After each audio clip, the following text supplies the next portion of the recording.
Hello, Misfits. This is Kate. And this is Matt. And we are coming at you for take two. Take two. Of the haunted Pfister Hotel in Milwaukee, Wisconsin, baby. Yep, I'm a little freaked out. So this is take two. We just recorded all of this that we're about to tell you again. Did an elaborate sound check. Elaborate. We double-checked and triple-checked everything. It was all good. And then we ended the recording, and there was nothing from my mic. Nothing. And his mic is on. His sound is going. And it only recorded one side of our conversation. So I guess we know who the ghost's like in this room. Looks like it. Not me. Not me. So welcome to Horrorwood, everybody.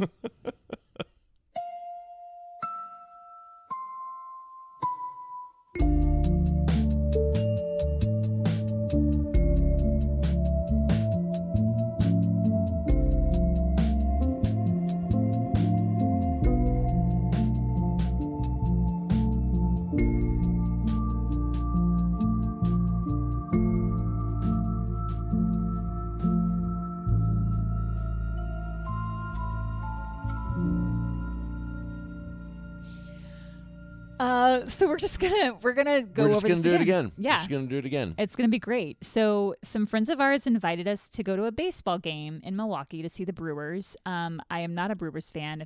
If you know me but at all, I am a Cubs fan.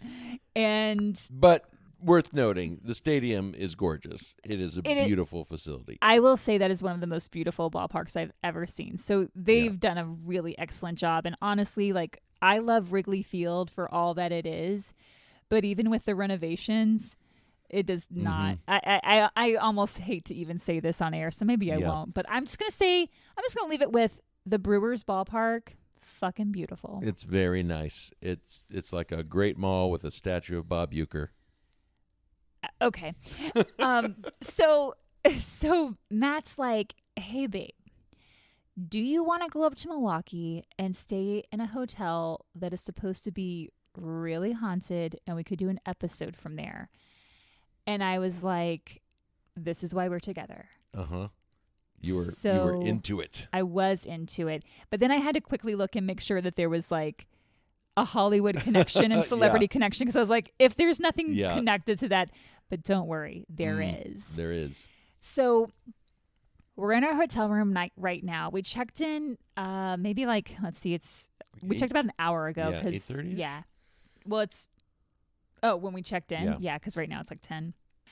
I will say we walked in. It's gorgeous. I'm gonna try to give you some descriptions of like the hotel and just how beautiful and this is, and especially, I mean, it's beautiful now. So when you think about back in the 1800s when it was built, like this was fucking like the bee's knees.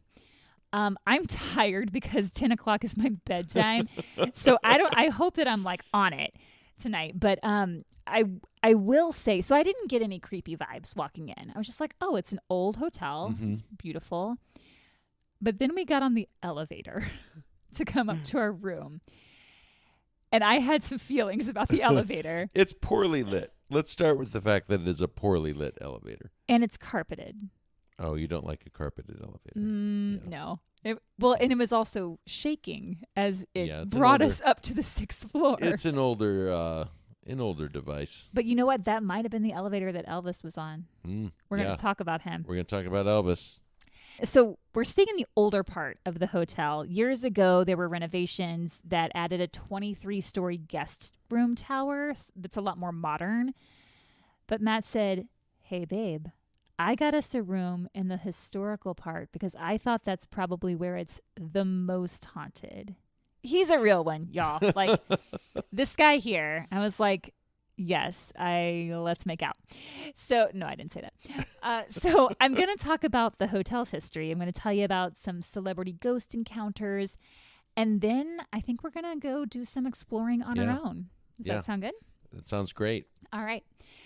And of course, we'll report back with anything that we find. So in October of 2022, Thrillist named the Pfister as the most haunted place in the state of Wisconsin. Not just the most haunted hotel, the most haunted place. Yeah, next level. And last summer, Expedia named the Pfister as one of the top 5 most haunted hotels in the country. I haven't stayed at any of the others. I can't remember what the other 4 were on that list, but... Well, one has to be that hotel in Boston that we I don't think that was really? on there. Yeah. Because that hotel, I forget the name of it. I want to say Parker House. Maybe Parker House. John Wilkes Booth stayed there the night before he assassinated Lincoln. And yeah, there's I remember a little bit. There's lots of famous things that happen there, but I don't think that was on this particular list. I'm sure it's on a lot of lists, but so some of the things that people have complained about here that there really hasn't been an explanation for is strange knocking and banging noises, electronics turning on and off, belongings being moved, just like random shit you put somewhere and then you wake up the next morning and it's somewhere else. So that's fucking weird. And some even claim to see apparitions.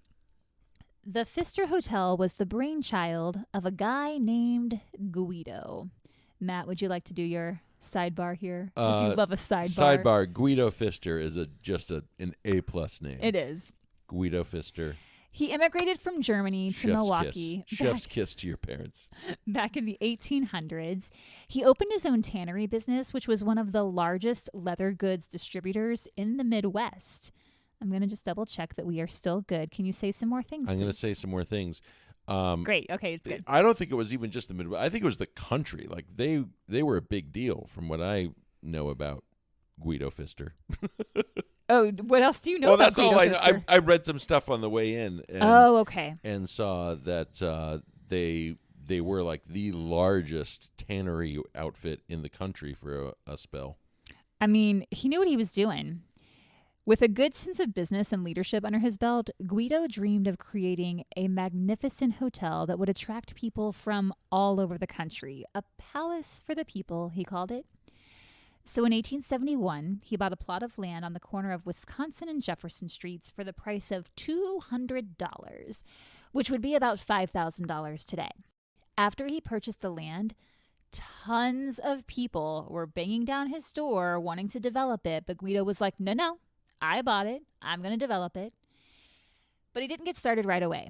He still had his tannery business and ended up partnering up with another German immigrant, his cousin, Frederick Vogel. Mm-hmm. So the two of them were focused on their leather goods company while the plot of land remained vacant. Then, in the early morning hours of January 1883, a fire ripped through Milwaukee's original hotel, the Newhall House. At the time, the Newhall House had been one of the tallest buildings in the nation. It was 6 stories. I was going to say, how tall was it? 6 stories. 6 stories. 6 stories. But one of the tallest in the nation. The fire rose up through the elevator shaft, and because it was the middle of the night, most of the guests were sleeping at the time. So unfortunately, there were a lot of fatalities. When the Newhall House burned, Guido's desire to create a grand hotel grew stronger, and he thought, I think this might be the time. It still took a few years. In 1888, he began drawing up plans for the hotel, but sadly, he passed away just a few months later in 1889. Guido's children were determined to see their father's dream come to fruition. His son, Charles, daughter Louise, along with a group of businessmen, got together to complete Guido's mission. Well done. Well done, kiddos. Yeah. Most sources don't even mention Louise. In fact, I think I only saw her name mentioned once because she was a woman in the 1800s. They were like, nah, she didn't do anything. But in this little mini documentary I watched called The Pfister, History and Story, they state that Louise was in fact a part of the process. This group wanted to ensure the city got its grand hotel after the Newhall House had burned. And they wanted it to be even grander than the Newhall had been. So not only did they make Guido's dream a reality, but they expanded it, more than doubling the budget. They spent between $1 and $1.5 million to build the hotel back then. Yeah, wow, that has to be which today is equivalent to around $50 million.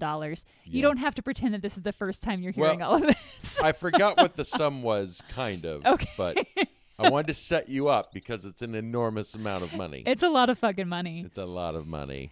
On May 1st, 1893, the Pfister opened its doors. It had 8 stories compared to Newhall's 6. So, killing the game. Talk about a skyscraper. At the time, the architecture was described as modernized Romanesque. It was very lavish. It had its own barber shop, soda fountain, drugstore. There was a gentleman's lounge because sexism in the 1800s, as well as 2 billiards lounges, one for men and one for women. The features of the hotel were truly groundbreaking for its time. Number 1, it was built to be fireproof and was the only fireproof hotel in the city. What makes a hotel fireproof? Is it the building materials? Yes, because I think a lot of the buildings before this had been framed in wood, and there was so that's going to burn real fast. And so they were able to use other things. Did you see my brain just you had trouble making words. My whole face shut down. It's 10:07 p.m. Yeah, so this is past Kate's bedtime, people. So far past Way it. past. Oh my goodness. So this is the time where I'm usually putting Frankie in her cage. Yeah. Not her cage, her little house. Yeah, her little house. And Kate's usually already in bed. Yeah, I'm like, good night. Night, everyone. In addition to it being fireproof, it also had electricity throughout, which was unheard of at the time. There were ornate chandeliers everywhere. There still are. And there were no gas fixtures. That was mind-blowing. So for people to be able to walk in, not only is it a very lavish and this is hard, luxurious hotel. Great. You got it. Thank you. But to not see any gas fixtures, that was very new and exciting for people at the time. It was like, oh, this is like a new thing. Also, each guest room had its own thermostat. And this was Milwaukee's signature stamp on the building, because this type of thermostat, where you have multiple rooms in a large building and you want to control the temperature of those rooms individually, that was all the invention of Warren Johnson. Johnson grew up in Wisconsin and in 1885 established the Johnson Electric Service Company in Milwaukee. He'd only invented this type of thermostat a few years prior to the Pfister Hotel opening. He invented it in the 1880s. Mm-hmm. So this was brand new technology. And his company eventually became Johnson Controls. Johnson Controls. Which is huge. It's everywhere. Nailed it. We used to have that. Yeah. We used to use that. The hotel's opening was a huge event. Swarms of people attended. An original musical score had been written just for the occasion. Wow. And as people entered, they were greeted by 2 huge bronze lions that had been a gift from fellow businessman T.A. Chapman, who bought the lions from Rome. They're still there. I didn't see them. I'll point them out to you when we do our little tour. The lions' names are Dick and Harry, in case you're wondering. Keep it together, Matt. I mean, you got to say them in that order, or you've got real trouble. We're going to move on. The ceiling of the lobby was all glass and was 4 stories high. It has since been renovated, and now it's painted. I'll try to take a picture of that and see if I can get the essence of it for you. There are marble columns, chandeliers, marble flooring, a grand staircase, and a priceless art collection. Charles Pfister was an avid art collector and displayed pieces from his own collection throughout the hotel. And in the lower level of the hotel, there were Turkish baths. Turkish baths. Which you just don't see at hotels. Yeah. The city of Milwaukee was beaming with pride and awe. They loved Turkish baths. We might have to edit that part out. The people of Milwaukee, all they really wanted were more Turkish baths. So for this grand opening, the city of Milwaukee was beaming with pride and awe. The Pfister Hotel was truly a marvel to behold. But just 4 days after the opening, the stock market crashed. Ooh. The country experienced the worst depression it had ever seen. The hotel struggled to make a profit. The Pfisters had put so much money into the hotel, and now no one could afford to travel, much less stay in a luxurious place. But they were determined to keep the dream alive. Charles Pfister was very active in the Wisconsin Republican Party. He essentially ran the state party for more than 20 years. And in 1894, so the year after the hotel opened, they hosted a massive Republican delegate convention here, which filled the hotel to capacity. This convention established the Pfister as the place for big events, and it became known as a place where dignitaries visiting the city could come and stay.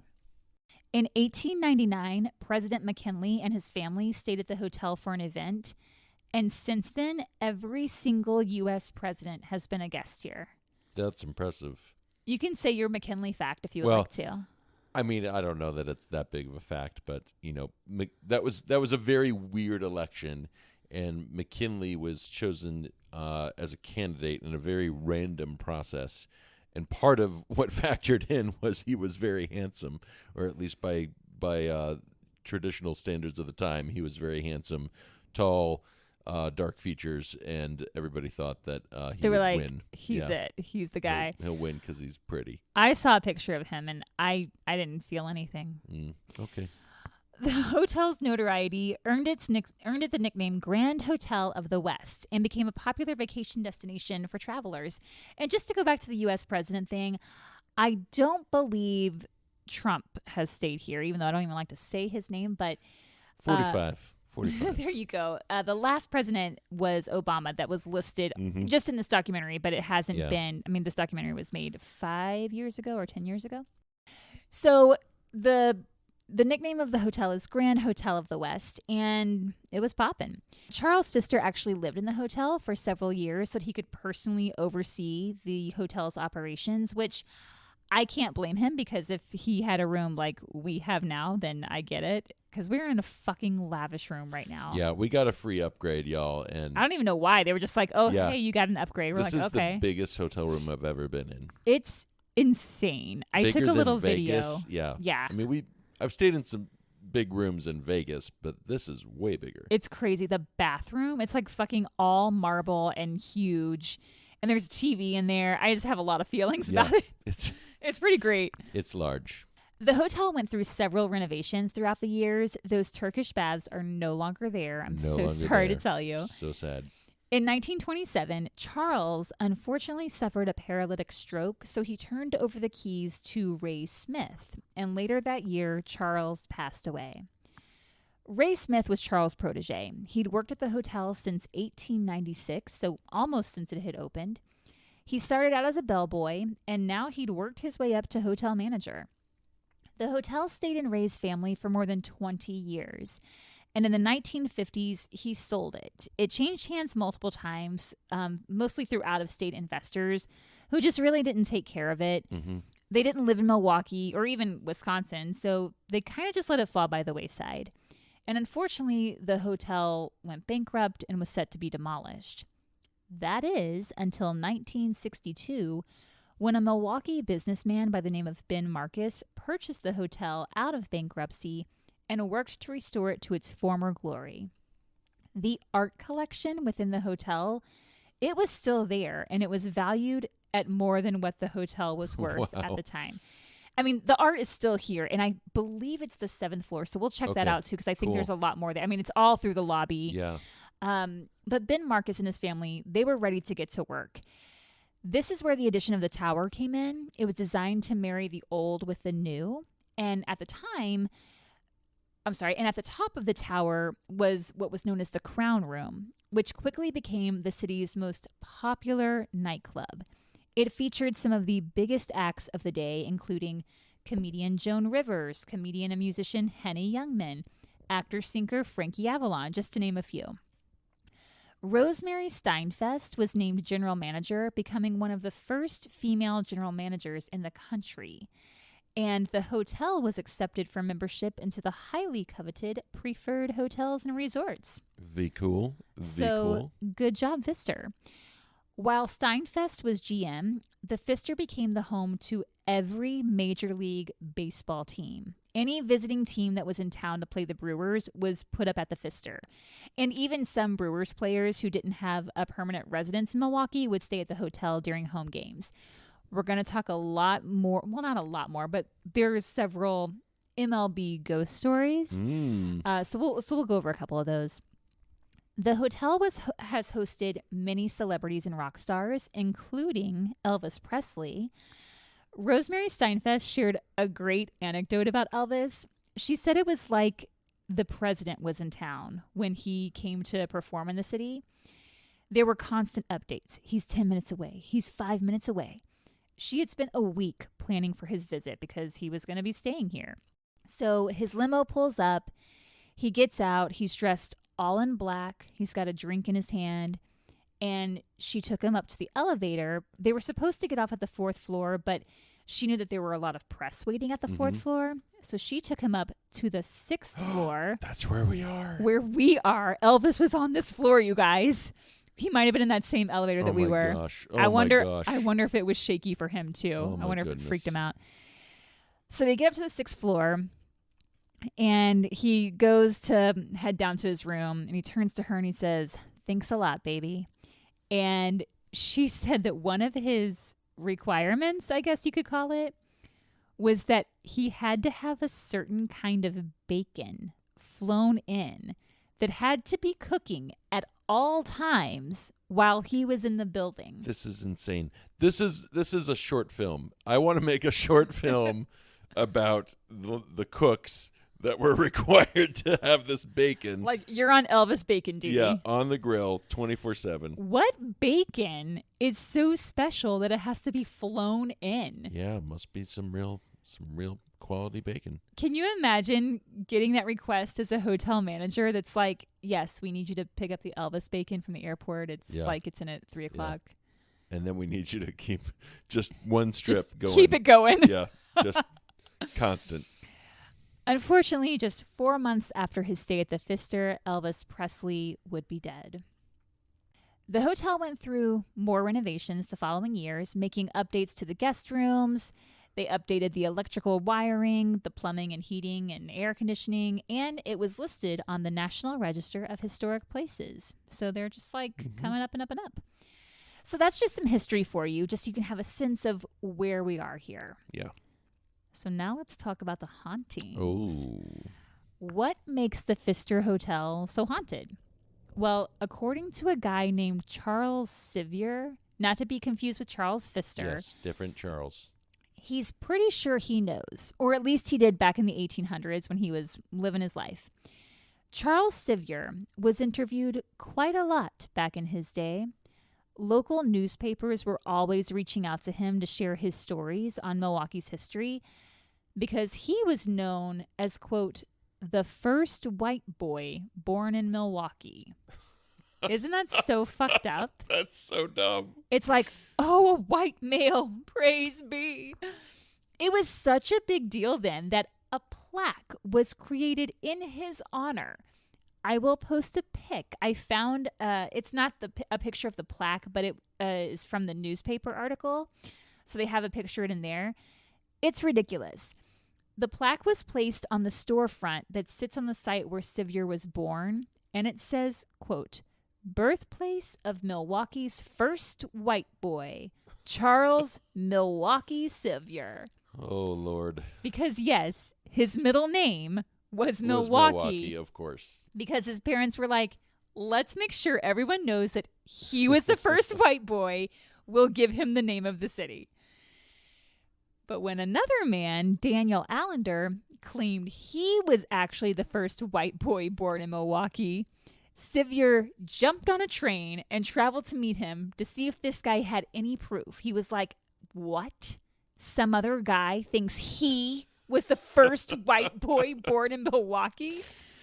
So in an article this was in the newspaper, in an article from the Milwaukee Sentinel dated May 16th, 1909, it states, quote, After carefully weighing all statements of Mr. Allender, Mr. Sevier finds nothing which disproves his claim that Mr. Sevier was the first white boy born in Milwaukee. Oh, nothing like a white boy battle. When he came into the world on May 4th, 1836.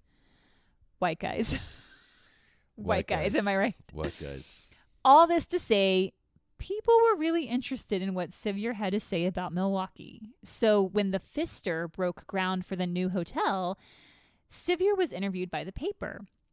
And he stated that he had once lived in a log cabin that was on the land where the hotel sits.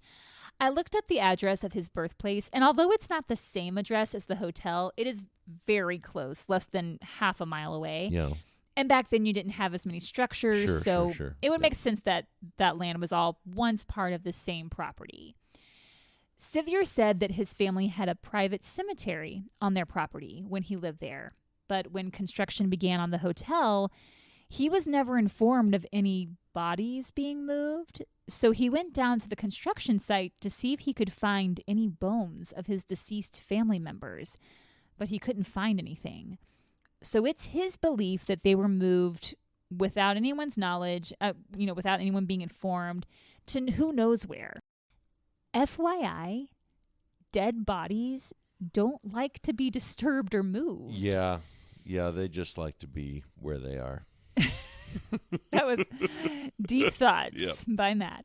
Yep. So there's the belief that the hauntings are related to that, but also Milwaukee used to be home to the Potawatomi tribe before the U.S. government seized their land and forced them out. And I guarantee you there were plenty of Potawatomi buried there whose graves were disturbed as the area was built up. I don't know if moving bones around led to some hauntings, but it's not great either way. It's a good place to start. So one spooky story I found comes from former teen heartthrob actor Joey Lawrence. Back in 2006, he was on tour with Dancing with the Stars. They were going to 48 cities, and when he arrived in Milwaukee, they were about halfway through the tour. He and his wife at that time had just had a baby who was about 6.5 months old. So Joey's wife and kid went with him on this tour. And when they pulled up to the Pfister, his first impression was that it was beautiful, but creepy. And because he had his baby with him, they had all the baby gear, the bouncy seat, the portable high chair, toys, all the gear. I feel like we have all that for Frankie, so I get it. Yeah. I don't. People with kids out there are like, you don't get it. So he said the staff were all dressed like something out of Clue, wearing top hats and very formal uniforms. I will say I didn't see a single person in a top hat when we checked in. The uniforms are rather formal, though. But they just feel like regular hotel uniforms to me. But most hotels don't require uniforms of that ilk anymore, so they stood out to me. Okay. They stood out to me. All right. So Joey Lawrence tells this story on the show Celebrity Ghost Stories. And based on the reenactment, it looks like he was staying in the old part of the hotel, like where we are. And he said when they got to their room, it was large, but it didn't feel warm and comfy. They just felt strange being in there. But they started to get settled in. They set up all the baby gear. They get her bouncy seat set up, get her toys out just to try to keep her occupied. They get ready and head out to the venue for the Dancing with the Stars performance and didn't get back to the hotel until around midnight. Joey said the first thing he did was shower because he'd just been sweating for 2.5 hours. His wife nursed their baby, rocked her to sleep, and eventually Joey and his wife fell asleep. So some time goes by, and all of a sudden, multiple toys started going off at once. Nope. Making noise, lighting up. Not just one, multiple. One is playing music. One is glowing.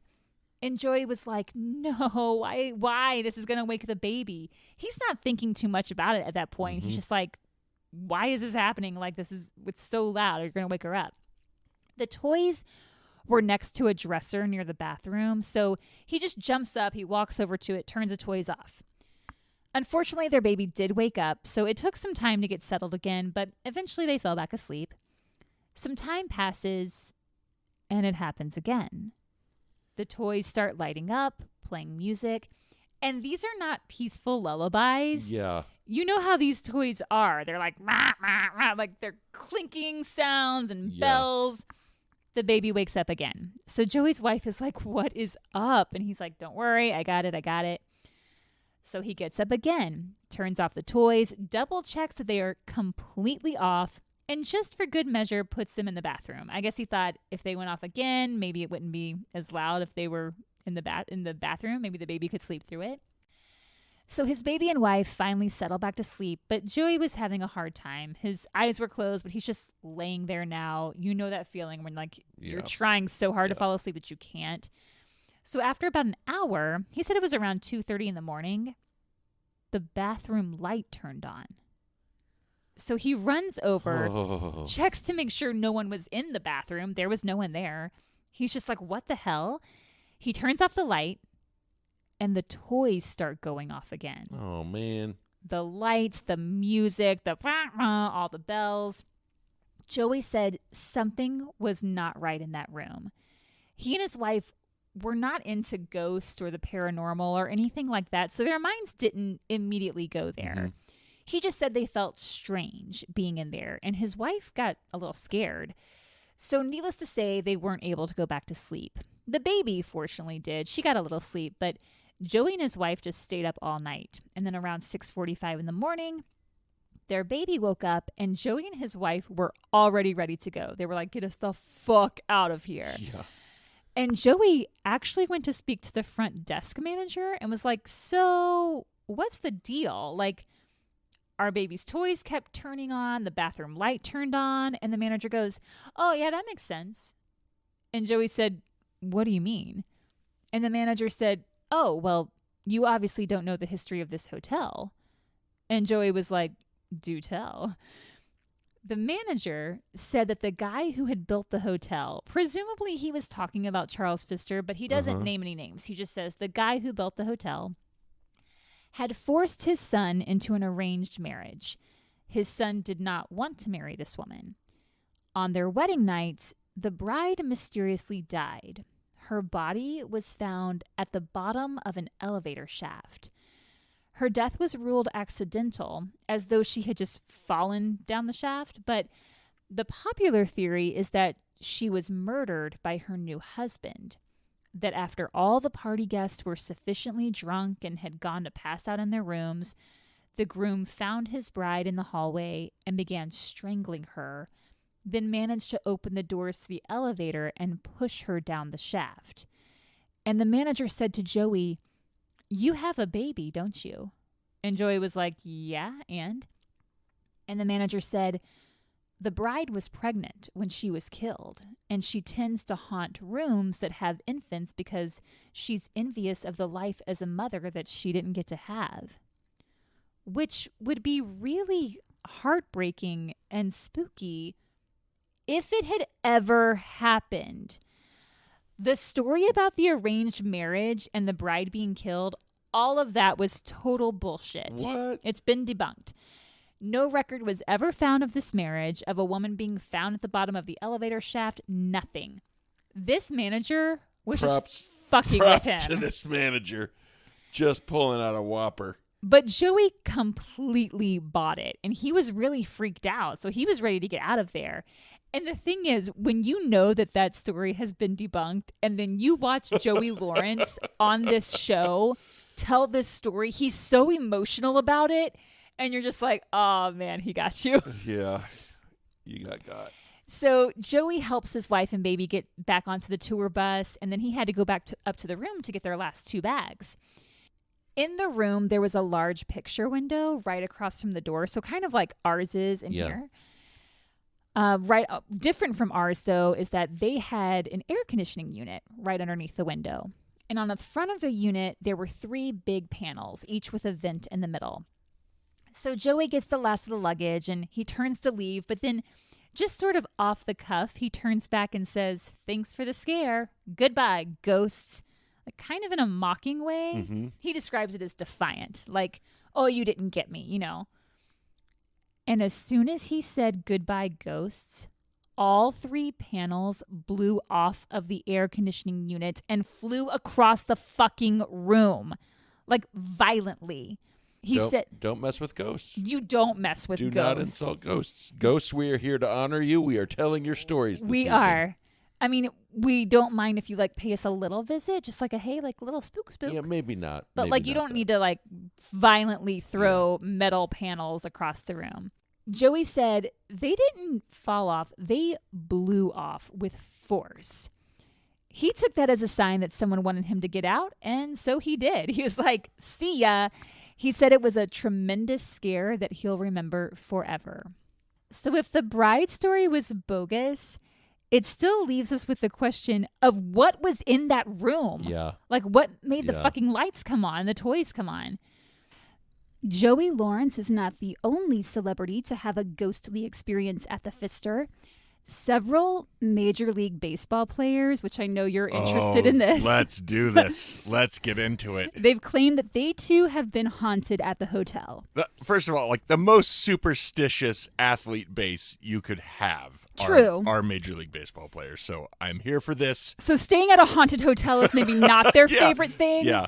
When opposing teams are in town to play the Brewers, they're often put up at the Pfister because it's one of the nicest hotels in the city, and it's a quick drive to the ballpark. The ghosts at the Pfister definitely seem to be Brewers fans, however. I love it. I love it already. Because they love to fuck with the visiting team. But when Brewers players stay here, for the most part, if they're playing at home but they don't have a permanent residence in Milwaukee, they have a peaceful stay at the hotel. The ghosts tend to leave them alone. Love it. So we'll start with Bryce Harper. His experience is pretty wild.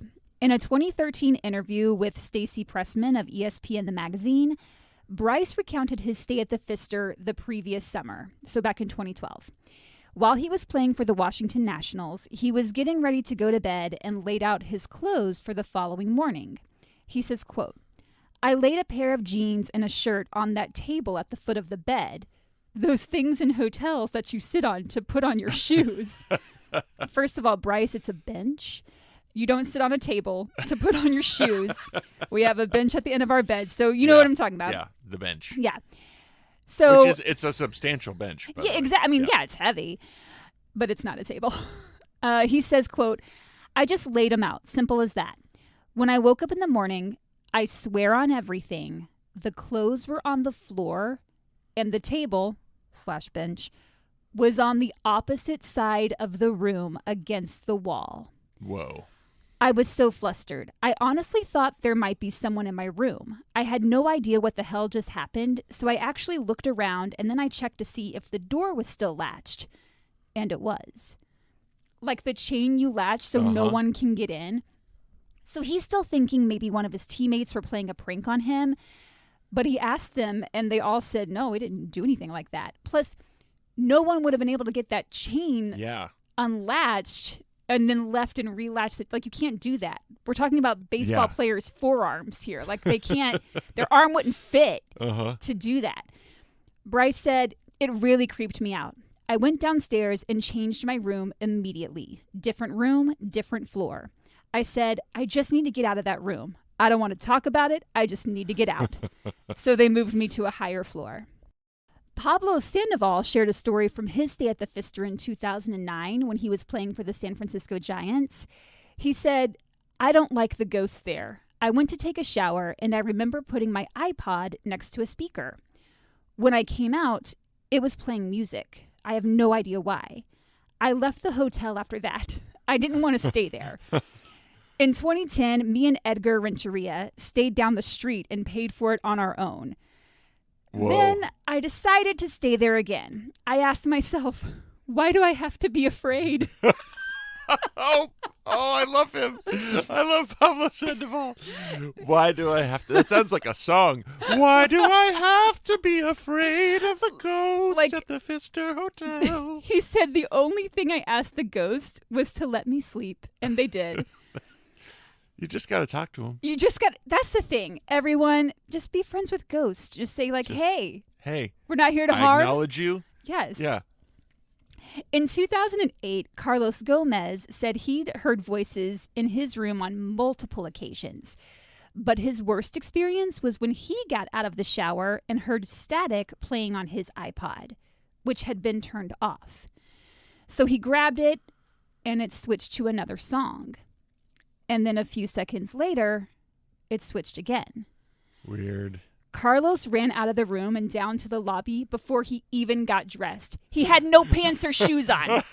He was just like, fuck this.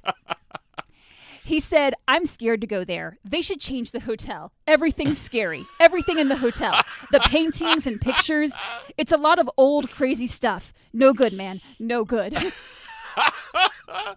If you're 22 and you're staying in a place that has a reputation like that, and I don't know where I'm going with this, but man, I love it. I just love these stories I'm here for it. Of superstitious young men. And the Brewers visiting clubhouse manager, I don't know if you know his name. You might have to help me with the pronunciation. Phil Rosewitz? I don't know. Rosewitz? Phil Rosewitz. He's still the manager. Okay. He has been for a long time. Said he's heard it all from players who've been spooked by the Pfister ghosts. And he shared a story of a rookie player. He doesn't name him, I think because he might still be playing. He said the player was in his room. He'd gone to bed for the night, but woke up in the middle of the night and saw that his blinds and window were opened. What? He did not open these. So this player starts to panic. And when you wake up in the middle of the night, like, you don't know what the heck is going on. It takes you a second to get your bearings. So he was probably like, am I dreaming? So he goes into the bathroom, splashes some water on his face, comes back out, closes the window, shuts the blinds, and he goes back to bed. He did manage to go back to sleep. And when he woke up the next morning, the blinds and window were open. Oh, hell no. He left and refused to go into his room after that. And the next night, he actually slept on the couch in the hotel lobby. Finally, he ended up going up the street to a Motel 6 and stayed there. Oh, my goodness. I mean, I don't blame him. That's super weird. I mean, yeah, if like suddenly, because these are massive windows and like the blinds. I mean, it's the curtains. Like they have that rod you have to pull. It's effort. It's effort to move a window like that. A lot of players won't stay at the Pfister unless they room with someone, and some have even admitted to sleeping with their baseball bat for protection. But not all MLB players are afraid of the ghost. And this story is one that I wish I'd known about ahead of time, but I just read this. G-Man Choi, am I saying that right? Yeah. Who we rode down in the elevator with. Yeah. Said he's had multiple ghost encounters at this hotel. He said he was scared at first, but now he feels comfortable when ghosts are present. His first encounter occurred in 2016 was when he was in Milwaukee playing for the Angels. He said a misty spirit hovered over his bed as he was trying to fall asleep. He said another time a spirit whispered something in his ear as he was dozing off. He doesn't say what the spirit whispered, though. And another time, he was lying on his side and felt a spirit crawl up behind him and give him a hug. Oh. The ghost was spooning him. I wish I'd known this story when we were on that elevator, because I'd have been like, hey, did you have any ghost experiences? I will say he seemed very comfortable. He did. He was very pleasant, had a cute little smile on his face. There are a lot more stories like this one from baseball players. I encourage you to look them up because some of them are pretty funny when you remember that these are grown-ass men. And, it delights me. And then this story felt appropriate because at the time that we released this episode, we're going to be smack in the middle of Summerfest in Milwaukee. Back in 2021, Megan Thee Stallion was headlining Summerfest and her staff booked her stay at the Pfister, which was all fine and well until someone informed her it was the most haunted hotel in Milwaukee and one of the most haunted in the country. So she asked one of her crew to do some research, see what they could find out. I don't know what just fell, but sorry, everybody. And they start telling her about the noises people hear and how some have discovered that their stuff has been moved around, like Bryce Harper's experience. And Megan said that she was in her suite and had closed the bedroom door. Her room was just like ours with the door separating that front area in the bedroom. And she said she heard what sounded like someone in that front room moving her stuff around. So she goes, checks it out, but no one was there. Goes back into the bedroom, closes the door again, and she hears it again. She checks again, no one was there.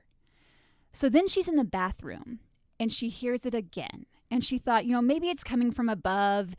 Is that what that's what she's told herself, and she kind of brushed it off. It was not coming from above. You know the difference between someone being right outside your bedroom door versus the floor above you. I think she was just telling herself that to make herself feel better. And she asked the crew member that booked their stay, why the fuck would you put us up at this hotel? And he says, the ghosts aren't going to bother you unless you have bad vibes. So as long as you have good vibes, the ghosts are friendly, which I do believe that. And then Megan says, well, then some of you bitches will be fucked in here. It's amazing. So they do a little exploring of the hotel and film it. I'm going to post the link to their video. They put it on social media. It is so funny. I can't wait. And after running around the halls for a bit, to see if they can find anything, Megan says, quote, I haven't seen anything. I don't want to see anything. Bitch, I don't know how I wound up here, but I will not be that black girl in the movie. She's amazing. Oh, wow. You have to watch her video. It is so good. Oh. They do some exploring on the second floor because a lot of people claim that they've seen the ghost of Charles Pfister himself roaming the halls, kind of checking on things at his hotel. And the grand staircase on the second floor is said to be really haunted, with the second floor in general being the most haunted floor, reportedly. So I think we need to go check out that second floor. Let's do it. We're going to do some exploring and maybe take some videos. I don't know how those are going to turn out. Just to see what we can find and see if we can run into Charles Pfister himself. So we'll let you know what happens.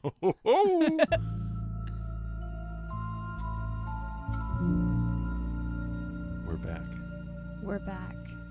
Good morning. Good morning.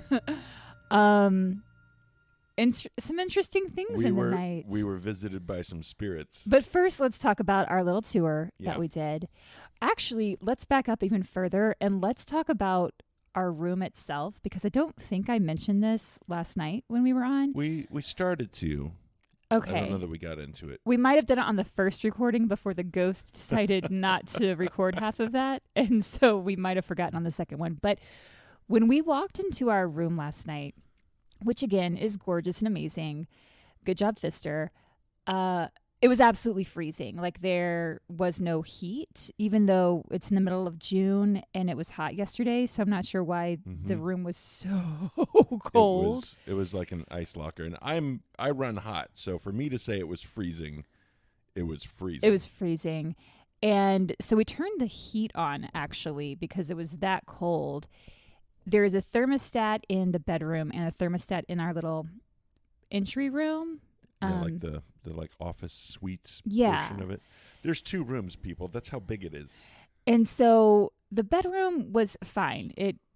I felt warm. It was fine. It was a little chilly in the night, but it wasn't too bad. That front room, though, freezing. That heat, even though it said it was on like 70 or 72 or whatever, no, it was so cold. It was so cold this morning. Like, literally, they are connected. And you walk into one room, you're fine, everything's great. You take one step through the doorway, and it is an ice box. Yeah, it's easily like a 15 to 20 degree drop in temperature. It's so cold. It's really cold. And so if you're to believe the Sixth Sense, it means there's a ghosts. Ghost. So we did a little walking tour last night. We checked out the second floor. I did a little video on my iPhone, but I don't think it was great, so I don't know that I'm going to post that. But the second floor is supposed to be like super haunted. Yep, I believe it. And Charles Pfister, people say that they've seen him at the top of the staircase on the second floor because there is this grand staircase leading from the lobby up. And so people have claimed to see him. I didn't see him. I was hoping he would say hey. He didn't show up last night. But that second floor, the lighting is different than the other floors. It's like, I would say it's warmer lighting, but the coloring is different of the doors in the hall. It's like kind of red. Yeah, if I was telling a production designer like I need to make a space look haunted, I would point them here. Just say go to the Pfister, to the second floor of the Pfister. Lighting, lighting fixtures. It looks like The fucking Shining. Yeah, it really does. Like when you look at the end of that, it's like towards the end of the hallway, it was completely empty. It was so terrifying. The doors are even a little scary because they're red. Well, on that floor they're red, but the shape of them is what I was talking about or thinking about. They're convex. That we have that too. That's on all the floors, but I think the color just makes it odd. They feel like the top of a coffin. Oh fuck! I didn't think about that. That's what they look like. They look like the top of a coffin. Well, this went to a different place. Yeah. Yeah. So we did our little walking tour, got some delicious fruit-infused water, blueberry, lavender, lemon. Highly recommend. It was great. If you're looking for ghosts, get yourself some blueberry-infused water. You sounded like Phil Hartman when you just did that. Oh, cool. There was a wedding taking place. So there's the Imperial Ballroom, which I didn't really talk about in the history part, but it's hosted events for decades. People often get married there. They have receptions there. And there was definitely one happening last night, which I had to restrain Matt from going in. I wanted to go in. I wanted to see the ballroom. I was like, babe, there's an actual wedding taking place. They wouldn't care. They were dressed up. You had on jeans. You had just come from a baseball game. Yeah. They were starting to look at us weird because he's lingering. Matt's lingering over there. I just wanted to see what the ballroom looked like. But we might be able to check it out before we head out. We're going to go there. So, the tour that our little exploring that we did, it wasn't like an official tour. We just walked around. But, the second floor is creepy, but I wouldn't say I felt strange or like any ghostly experiences there. So we come back to the room. Sidebar. There goes your sidebar again. I think the coolest thing on the second floor was the Thanksgiving menu they had. From 1899. From 1899. That was they cool. had the Thanksgiving menu, which was really cool to see. Yeah, they have they have old room keys, like back before, digital. So they have like the actual key with the room number it went to. Mm-hmm. Stuff like that was cool. They had a guest registry book. Mm-hmm. So I think that one was from 1909. So you can just like see where people signed in. That stuff's cool. So we come back to the room last night.